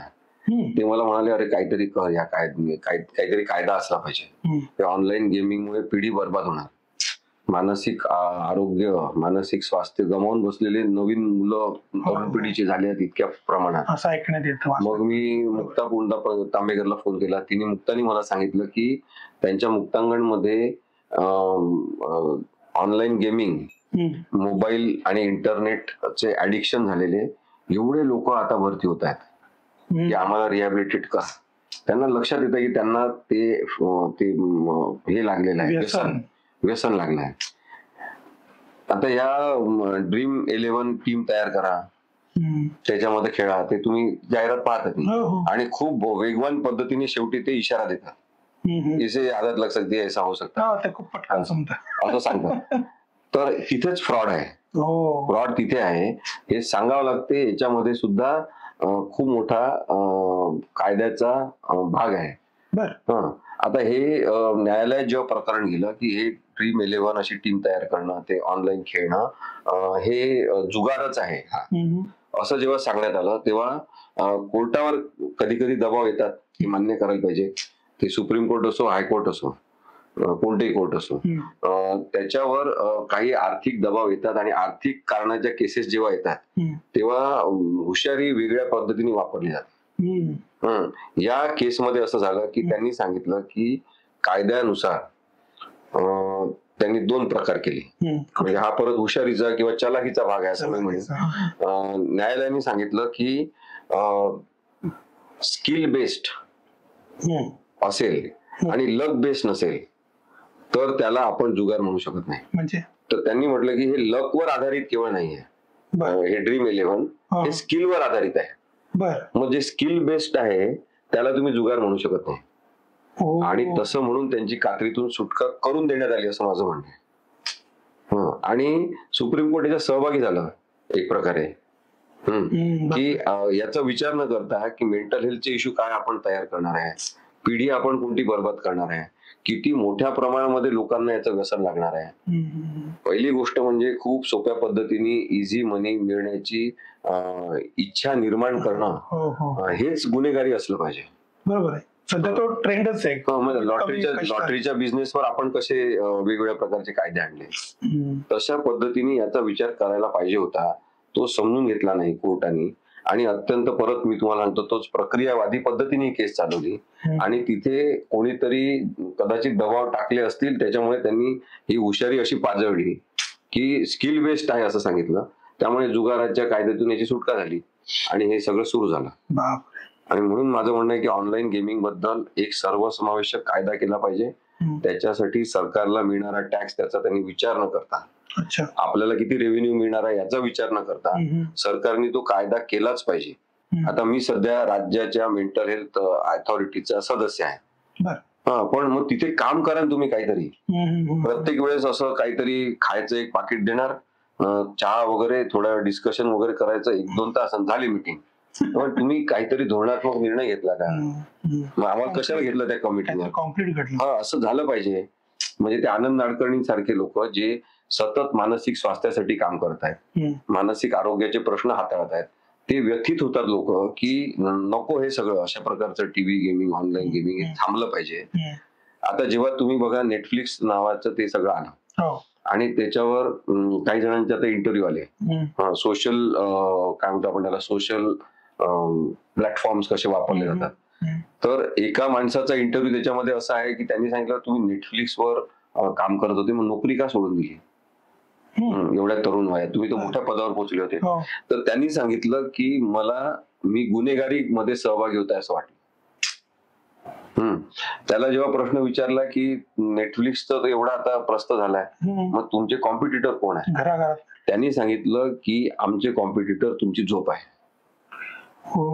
तुम्ही झोपलेच नाही पाहिजे, सतत आमचं बघत राहिले पाहिजे. मग न झोपणारा समाज हा मानसिक दृष्ट्या स्वस्थ राहू शकतो का? हे सगळं षडयंत्र आपण केव्हा ओळखणार? झोपेच्या वेळेस झोपणार नाही, उठायच्या वेळेस उठणार नाही आणि तणावग्रस्त ताणलेले चेहरे करून आपण सगळीकडे वावरणार. याच्यामधून जो समाज निर्माण होता त्याच्यामधून सुद्धा कुठेतरी या सगळ्या गोष्टींवर नियंत्रण एकतर आपण स्वतः आणलं पाहिजे, आपण स्वयंसेवक झालं पाहिजे स्वतःच, आणि कायदे सुद्धा केले पाहिजे. बरोबर आहे. वकील हा खूप चांगला व्यवसाय मानला जातो, खूप लोक याच्यामध्ये आहेत, क्षेत्रामध्ये आहेत. पण वकिली हा व्यवसाय नुसता न करता काही लोक धंदा म्हणून पण करतात. या पॉइंट ऑफ व्ह्यू बद्दल तुम्हाला काय वाटतं? याच्याबद्दल खूप लोकांनी गंभीर चिंतन केलेलं आहे. पण मी तुम्हाला एक म्हणजे आता गमतीदार उदाहरण परत सांगतो गोष्ट म्हणून, की एक वकील असतात ज्येष्ठ आणि ते त्यांच्याकडे जो दूधवाला असतो त्याची केस चालवत असतात. बरेच वर्ष केस सुरू असते. ते दरवेळेस त्याला अपडेट देत असतात की आता असं होत आहे, आता आपण अर्ज करताय, आपण तसं करणार आहे. आणि त्या दूधवाला फार आनंदी असतो, बघ काही ना काही सुरू आहे आपल्या केस आणि न्याय मिळणार असं त्याचं म्हणणं असतं. मग हळूहळू त्यांना मुलगा होतो, त्यांचा मुलगा मोठा होतो वकिलाचा. मग तो म्हणतो बाबा मी काही केसेस हातात घेणार. मग तो निवडतो या केसेस मी हातात घेतो. आणि मग तो पहिल्या एका महिन्यातच त्या दूधवाल्याची केस काढतो. दूधवाला लहानपणीपासून त्याच्या ओळखीचा असतो. पहिल्या महिन्यातच दूधवाल्याची केस निकालात काढतो आणि आनंदाने येतो घरी, वडिलांना सांगतो दूधवाल्याची केस आता आपली शेवटी मी निकालात काढलेली आहे, माझं पहिलं यश असं असं. वडील त्याला फार रागवतात. तो म्हणतो अरे वेड्या, तो इतके दिवस आपल्याकडे दूध देतोय ते या केसमुळे देतोय, त्याचे पैसे न देता, आणि तू ती केस संपवून टाकली, आता दुधाचे पैसे द्यावे लागणार. आता हे जे आहे ना, हे आहे एखाद्याचं शोषण करणं. केस संपू शकणारी असेल तरी ती संपवायची नाही, ही प्रवृत्ती जी आहे ती काही वकिलांमध्ये असेल तर त्या वकिलांच्या प्रवृत्तीबद्दल बोलायला पाहिजे. बरोबर आहे. त्या न्यायाधीशांच्या प्रवृत्तीबद्दल सुद्धा बोलायला पाहिजे, जे तारीख देत असतात. सतत ढकलगाडी सुरू असते न्यायालयामध्ये. काही जणांना वकिलांना राग येतो किंवा काय सारखं तारखा देतात की न्याय मिळाला पाहिजे, ती तारीख कशी काय मिळते? तर ह्या सगळ्या वास्तववादी गोष्टी आहेत आणि ते वास्तव टाळून आपल्याला चालणार नाही.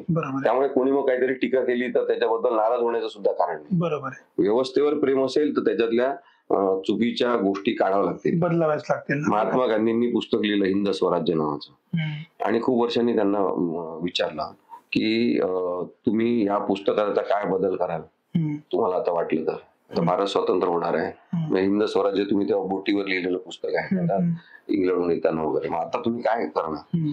तर त्यांनी सांगितलं की नाही, खूप काही बदल मी करणार नाही, पण याच्यामध्ये मी वकिलांची तुलना वेश्यांची केलेली आहे, तर तेवढा मी वेश्यांचा अपमान करू इच्छितो, My God. हे तेवढं मी बदलीन असं त्यांनी सांगितलं. बापरे आता हे समजून घ्या तुम्ही, हे गांधींनी म्हटलेलं आहे, मी नाही, ते लिहिलेलं आहे तिथे. बापरे. त्यामुळे या सगळ्या गोष्टींचा खूप व्यापक विचार, खुल्या मनाने विचार झाला पाहिजे, विवेक बुद्धी जागृत ठेवून विचार झाला पाहिजे. तर आपण, वकिली ही बुद्धीचा भाग आहे, कपड्यांचा भाग नाही. बरोबर. वकिली ही न्याय मिळवून देण्यासाठी आहे.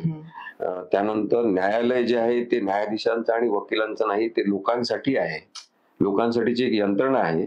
या नम्र भावनेतून आपण ते स्वीकारलं पाहिजे. तर मग काय होईल की लोकांना तिथे न्याय मिळणं सुरू होईल. बरोबर. आणि मला वकिलांचा सहभाग असा खूप महत्वाचा वाटतो. प्रत्येक साधारण वकील सुद्धा, कोणी माहित नसलेला वकील सुद्धा, नवीन वकील सुद्धा दररोज आपल्या आयुष्यात 10 नवीन वकील लोकांना भेटत असतो. एवढा मोठा जनसंपर्क आहे. बरोबर. आणि मग लोकांचे प्रश्न यांना माहिती आहेत.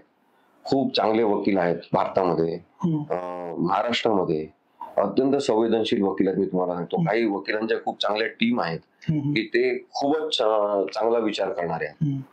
आणि म्हणून मग हे जे आता इंटरनेटवर सतत येतं, इंस्टाग्राम वगैरे सगळं, असं व्यावसायिक व्हा, प्रोफेशनल व्हा. प्रोफेशनल व्हा म्हणजे निर्दयी व्हा असं आहे का? बथड व्हा असं आहे का? आपण दगड होत करायचं का आपलं मन? नाही. माणसांचे प्रश्न सोडवताना माणूसच असतो. जी संवेदनशीलता जपताच आली पाहिजे. जपता आली पाहिजे. ती न्यायाधीशांना जपता आली पाहिजे. बरोबर. सर, जात पंचायतीतील अन्यायाविरुद्ध तुम्ही आतापर्यंत बऱ्याच केसेस चालवल्या. म्हणजे उत्तर भारतातील जात पंचायतीच्या अनेक कथा आपण ऐकलेल्या आहेत. तर तशाच जात पंचायती महाराष्ट्रात आहेत का सर? आणि त्यांच्या अन्यायकारक निर्णयांना आव्हान देण्यासाठी कायद्याने काय तरतूद आहे? महाराष्ट्रामध्ये सगळीकडे जात पंचायती आहेत. ब्राह्मण समाजामध्ये सुद्धा जात पंचायती आहेत, आदिवासी समाजामध्ये सुद्धा आहेत, दलित समाजामध्ये सुद्धा आहेत, सगळ्यांकडे आहेत. आणि या जात पंचायतीच्या अनेक केसेस मी चालवल्या. तेव्हा मी सरकारला सांगितलं, कायदा करा. आम्ही कायद्याचं प्रारूप करून दिलं आणि सरकारने तो कायदा केला. म्हणजे देवेंद्र फडणवीस यांचं माझं वैचारिक सख्य खूप नाही, ते मला खूप चांगले ओळखतात, माझे मित्र आहेत. पण त्यांचा मोठेपणा आहे की आम्ही तयार करून दिलेला कायदा त्यांनी मागवला, त्यांनी तो कायदा स्वीकारला आणि जवळपास 85% कायदा हा त्यांनी स्वीकृत करून काही गोष्टी नवीन ऍड केल्या त्यांच्या अधिकाऱ्यांनी. पण तो कायदा आज आहे. आणि हे मुद्दा मी तुम्हाला सांगतो की भारतातलं एकमेव राज्य आहे महाराष्ट्र जिथे जात पंचायत विरोधी कायदा आहे. त्यामुळे मी फक्त बोलत नाही, आम्ही एक करतो सतत, किंवा पॉलिसी लेव्हलवर आपण बदल केला पाहिजे. बरोबर. कायदा लोकांसाठी आहे म्हटल्यावर मग तो लोकांसाठी असलाच पाहिजे. आणि प्रश्न सोडवण्यासाठी कायदा नसेल आणि त्याच्यामुळे अन्याय होत असतील.